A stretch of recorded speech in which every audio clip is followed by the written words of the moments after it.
Madhuri ma'am, and in this session we will see about the next part, that is part of speech. अभी part of there are total 8 part of speech, and the word in English language belong to from these 8 part of speech.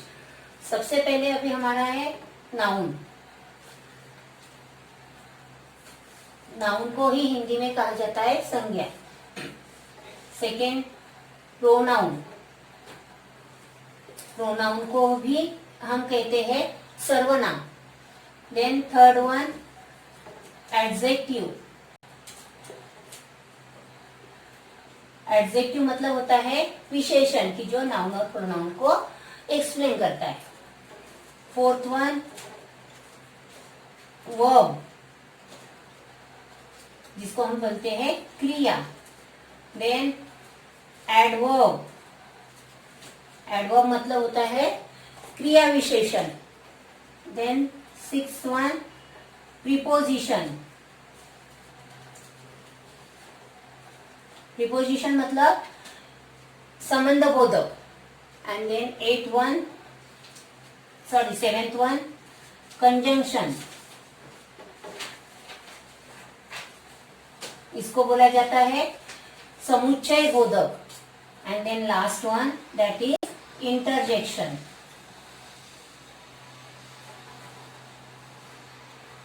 Interjection को हम बोलते हैं विस्मयादि बोधक.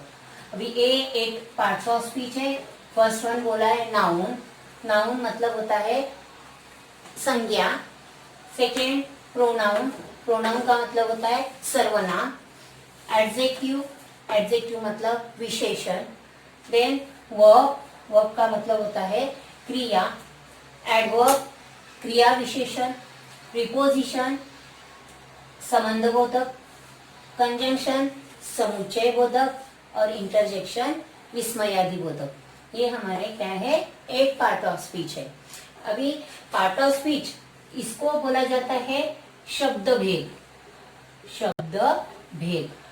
तो ये सभी हमारे शब्द भेद ही है कि जो भी इंग्लिश सब्जेक्ट में जो भी सेंटेंस में वर्ड्स यूज किए जाते हैं वो each word belongs to this 8 part of speech. अभी ये 8 पार्ट ऑफ स्पीच का हम शॉर्ट में इंट्रोडक्शन देखेंगे. सबसे पहले आएगा हमारा नाउन. अभी नाउन को ही क्या कहा जाता है, नेमिंग वर्ड्स.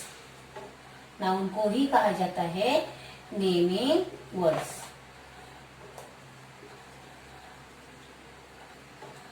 अभी नाउन क्या होता है.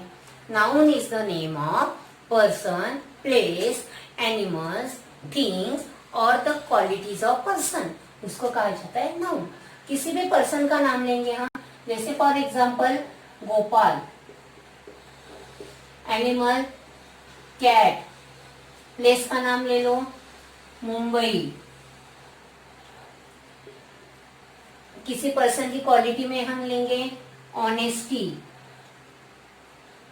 तो ये सभी क्या हो गए, हमारे नाउन हो गए कि जो किसी पर्सन की नाम होता है, एनिमल्स का नाम हो सकता है, किसी प्लेस का नाम हो सकता है, और हाँ किसी थिंग मतलब टेबल एक्सेट्रा. ये भी आपका क्या आएगा, नाउन में होगा. अभी second one pronoun.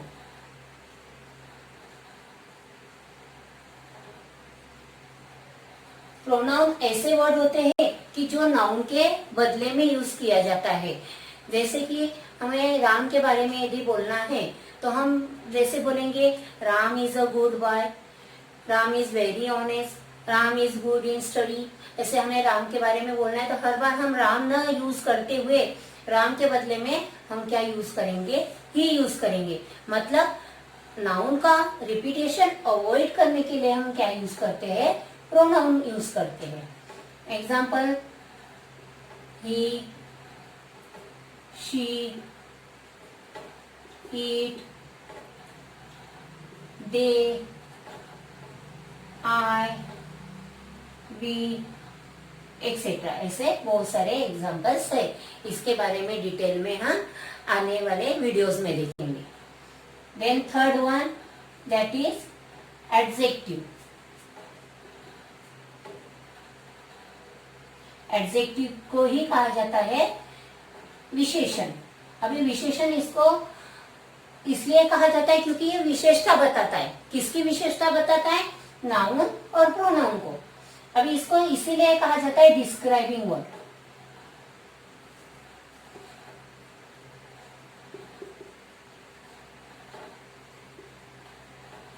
Describing word. Describing क्यों कहा जाता है? क्योंकि ये डिस्क्राइब करता है। किसको डिस्क्राइब करता है? नाउन एंड प्रोनाउन, इन दोनों को डिस्क्राइब करने का काम कौन करता है? एडजेक्टिव करता है। इसलिए इसको डिस्क्राइबिंग वर्ड कहा जाता है। और ये हमेशा कहाँ पे होता है? मैक्सिमम टाइम नाउन और प्रोनाउन के पहले आता है, लेकिन बहुत बार बाद में भी होता है। For example, good, beautiful,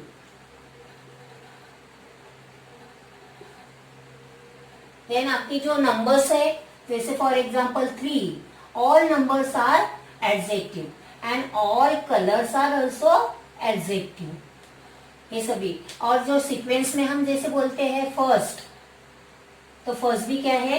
adjective में आता है। तो इस तरह से हमारे ये सभी डिस्क्राइबिंग वर्ड्स जो है, जिसको हम क्या बोलते हैं? एडजेक्टिव्स बोला जाता है। अभी फोर्थ वन, वर्ब। वर्ब को ही बोला जाता है एक्शन वर्ड। एक्शन वर्ड, जिसका हम क्रिया, हिंदी में क्रिया बोलते हैं। अभी ये जो वर्ब्स है, ये किसके बारे में बताते हैं? एक तो मैंने बोला एक्शन के बारे में बताया जाता है।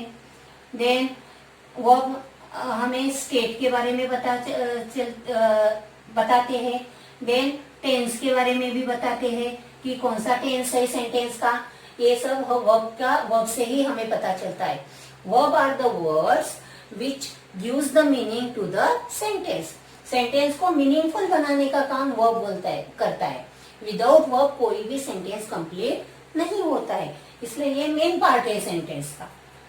एग्जाम्पल, रन, देन ब्रिंग, ये सभी एक्शन है। देन जैसे हमारे कुछ हेल्पिंग वर्ब है, इज, आर, ये सभी वर्ब में ही आते हैं। फिर टेंस बोलेंगे तो जैसे हम लिखेंगे इज गोइंग, तो ये हमें टेंस दिखाता है कि ये प्रेजेंट कंटिन्यूस में एक्शन चालू है।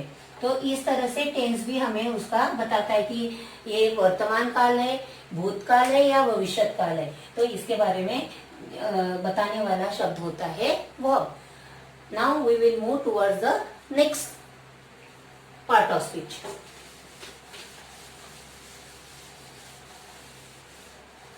अभी नेक्स्ट में फोर्थ हमने देखे noun, pronoun, adjective, verb and, हाँ ये 4 हमने देखे हैं। अभी फिफ्थ वन, एडवर्ब।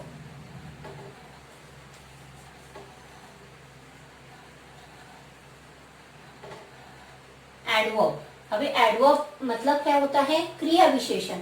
अभी एडवर्ब मतलब ये, इसमें इसका ही मीनिंग है। एड मतलब एडिशनल, एडिशनल इंफॉर्मेशन। किसके बारे में एडिशनल इंफॉर्मेशन बताता है? वर्ब के बारे में।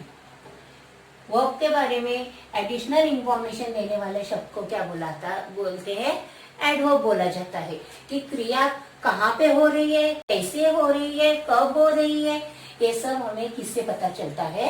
एडवर्ब से पता चलता है। For example, fast, then soon, tomorrow,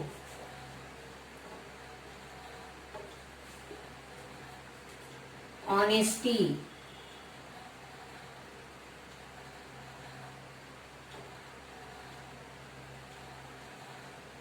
etcetera.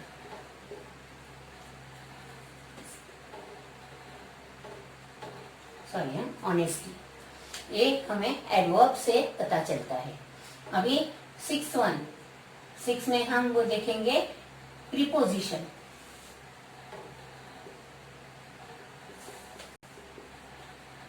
अभी यहाँ पे देखो, pre plus position, pre plus position मतलब पोजीशन मतलब स्थिति, और प्री मतलब पहले, किसी स्थिति के पहले। और ज्यादातर प्रीपोजिशन ये कहाँ पे लगते हैं, नाउन और प्रोनाउन के पहले ही लगते हैं।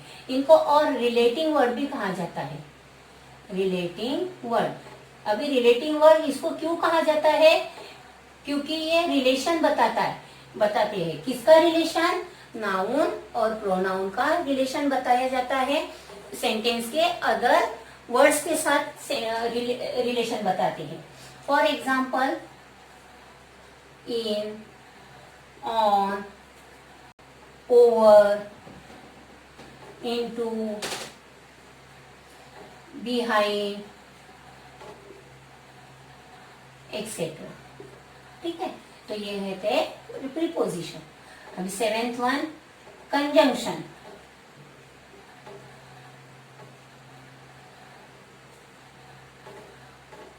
कंजंक्शन, अभी कंजंक्शन को ही कहा जाता है जॉइनिंग वर्ड।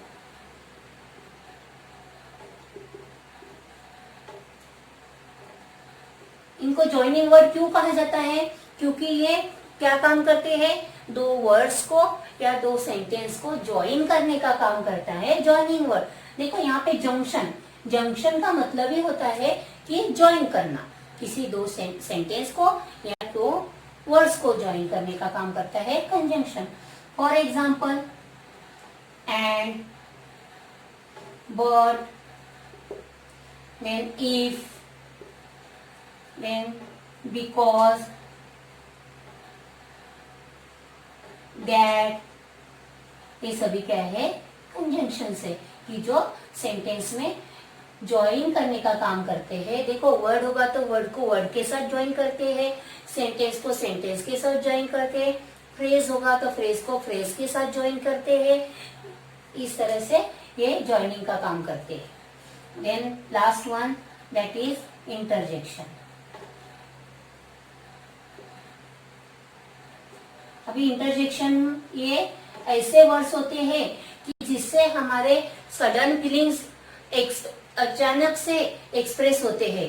जैसे कि हम कोई परिस्थिति ऐसी आने वाली है तो उसके लिए कुछ प्लानिंग करके नहीं रखते कि हाँ ऐसी सिचुएशन आएगी और हम इस तरह से कुछ बोलेंगे, ऐसा कुछ भी नहीं होता है। लेकिन जो भी कंडीशन आई, जो भी सिचुएशन आई, उसके बाद सडनली हमारे एक्सप्रेशंस शो होते हैं, वो वर्ड्स इसमें होते हैं इंटरजेक्शन में। और इनको आइडेंटिफाई करना भी बहुत इजी है, क्योंकि ये वर्ड्स के बाद में एक्सक्लेमेटरी मार्क लगता है, इसलिए इनको आइडेंटिफिकेशन भी इजी है। फॉर एग्जाम्पल, बहुत खुशी हुई तो हम बोलते हैं हुर्रे, ठीक है। या हमें दुख हुआ तो इसको एक्सक्लेमेटरी मार्क लगाया जाता है। दुख हुआ तो बोलेंगे अलास, अगेन एक्सक्लेमेटरी मार्क लगेगा। देन यदि बहुत आपको सरप्राइज हुआ है तो हम बोलते हैं व्हाट। या किसी के साथ मिलना है, एकदम से आप अचानक किसी के साथ मीटिंग हो रही है तो हम हेलो, इसे अटेंशन ये करते हैं उनका। इस तरह से ये वर्ड्स इंटरजेक्शन में होते हैं। हमारी जो सडन एक्सप्रेशंस है वो एकदम से बाहर आते हैं। तो अभी तक हमने ये 8 पार्ट ऑफ स्पीच देखे, जिसमें सबसे पहले हमने देखा है noun, pronoun, adjective, verb, adverb, preposition, conjunction and interjection. अभी आज के सेशन में हमने इनके बारे में खाली इंट्रोडक्शन किया है, लेकिन आगे आने वाले सेशंस में हम हर एक पार्ट ऑफ स्पीच का डिटेल में देखने वाले हैं। तो तब तक के लिए गुड बाय।